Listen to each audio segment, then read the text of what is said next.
So, regarding our current food system and the way we typically think about food is that we're very much geared towards direct edible produce, produce quality both nutritionally and cosmetically.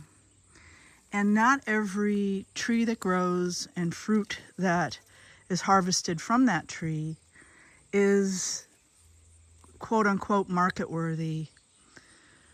And in the case of this little pear, every year it gets a form of scab which causes these fruits to crack. So they really never make it to ripening stage,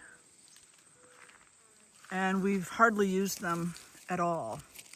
It's a rare season where they're not, they don't succumb to this. So what we're gonna do this year is harvest them now and then make a cheong out of them. And a cheong, C-H-E-O-N-G, is a process where you add half the weight or the same weight in sugar as fruit in a jar, and you seal it and you let it macerate for sometimes up to a year, depending on the fruit. Then you harvest the liquid, and sometimes even the flesh can be used.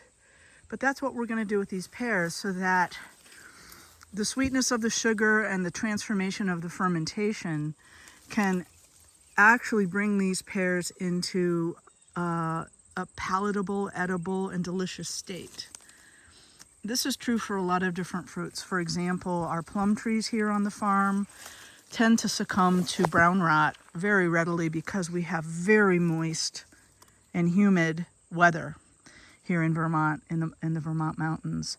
So harvesting the unripe fruit, making either umeboshi plums, which is a form of salt curing, that's a possibility, as well as cheong. And the cheong that I made last year is incredibly delicious. So this is a way of shifting our mindset about our foodways, where sometimes we harvest fruit at different stages. Sometimes it's not what we would deem as market ready in size or appearance, or even time of ripening.